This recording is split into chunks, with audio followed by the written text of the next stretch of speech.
Ya, Pemprov DKI Jakarta telah menyusun rencana untuk memberlakukan sistem jalan berbayar atau Electronic Road Pricing (ERP) di sejumlah ruas jalan ibu kota. Kini pemerintah masih membahas soal regulasinya. Sebelum nanti ketok palu, saya akan ajak Anda untuk melihat terlebih dahulu jalan mana saja dan berapa sih tarif yang akan diberlakukan dalam sistem ERP ini. Ini sudah bukan wacana lagi ya, tapi sudah rencana karena sudah masuk dalam ke DPRD. Nah, sebetulnya ide sistem berbayar ini sudah muncul belasan tahun yang lalu, tepatnya saat zaman kepemimpinan Sutioso diusulkan.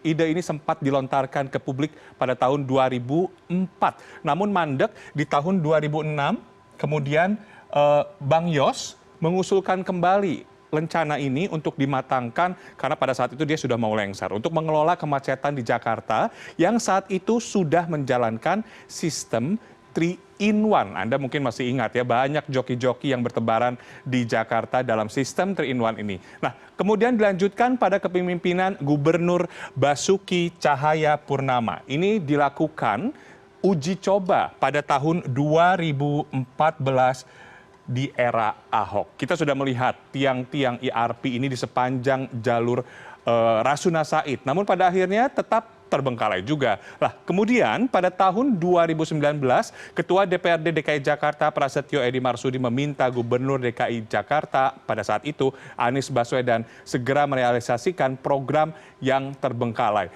Pras menilai program di era Ahok itu harus kemudian menjadi prioritas dan direalisasikan. Anies pada tahun 2019 kemudian meresponnya dengan menyatakan bahwa tengah menyiapkan teknologi mutakhir untuk menggantikan yang lama. Lagi-lagi proyeknya tidak berjalan. Lalu sampai di awal tahun 2023, penjabat Gubernur DKI Jakarta Heru Budi Hartono memilih untuk kembali melanjutkan proyek yang tertunda belasan tahun ini dan mengatakan aturan mengenai kebijakan jalan berbayar elektronik masih dibahas di DPRD DKI Jakarta.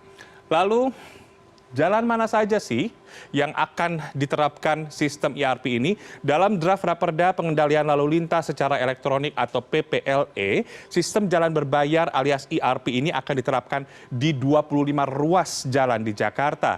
Yang pertama, wilayah Jakarta Pusat. Ini yang terbanyak ya, di Jakarta Pusat ini ada sekitar 14 jalan yang nantinya akan diterapkan sistem berbayar. Dan selanjutnya kita lihat ada wilayah Jakarta Selatan, Jalan Gatot Subroto, kemudian MT Haryono, Kuningan atau Rasuna Said, Fatmawati, Panglima Polim, Sisingamangaraja. Ini adalah daerah-daerah atau jalan-jalan yang dinilai cukup padat begitu aktivitasnya, kemudian lalu lintasnya, sehingga diputuskan akan diterapkan sistem berbayar. Kemudian wilayah Jakarta Barat dan juga Jakarta Timur. Walaupun terlihat hanya sedikit saja, beberapa saja, tapi jalur ini juga jadi gerbang masuk ke Jakarta dan menghubungkan ke banyak tempat di wilayah lainnya. Jalan yang masuk ke dalam daftar ERP ini tentunya tidak sembarangan, harus memenuhi 4 kriteria, diantaranya memiliki tingkat kepadatan atau perbandingan volume lalu lintas kendaraan bermotor dengan kapasitas jalan pada salah satu jalur jalan yang sama dengan atau lebih besar dari 0,7 pada jam puncak atau sibuk. Kemudian jalan-jalan ini juga harus memiliki 2 jalur jalan dan setiap jalurnya memiliki paling sedikit 2 lajur. Jadi kalau misalkan hanya 1 lajur tidak akan diterapkan ERP. Kemudian jalan-jalan ini juga hanya dapat dilalui kendaraan bermotor dengan kecepatan rata-rata hanya 30 km per jam di jam sibuk. Ya, kemudian juga tersedia jaringan dan pelayanan angkutan umum dalam trayek yang sesuai dengan standar pelayanan minimal dan juga ketentuan perundang-undangan. Lalu bagaimana dengan tarifnya? Nah, ini dia. Dinas Perhubungan DKI Jakarta mengusulkan tarif jalan berbayar ini mulai dari Rp5.000 sampai Rp19.900. Dan penetapan tarif ERP ini akan disesuaikan berdasarkan panjang ruas jalan hingga kategori kendaraan yang melintas. Sedangkan untuk jalan berbayar di Jakarta, rencananya ini akan berlaku pada pukul 5.00 waktu Indonesia Barat sampai pukul 10 malam setiap hari. Kecuali ada kebijakan dari gubernur untuk tidak memberlakukan aturan ini untuk sementara waktu.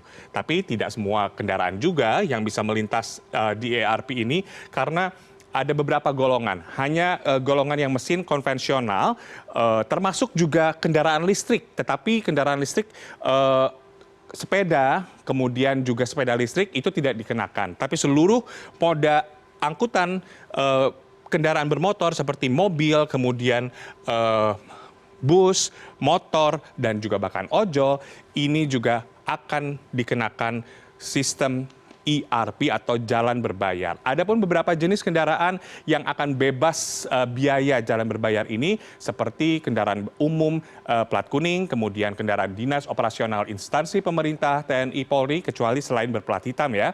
Kemudian kendaraan korps diplomatik negara asing, ambulans, kendaraan jenazah dan juga pemadam kebakaran.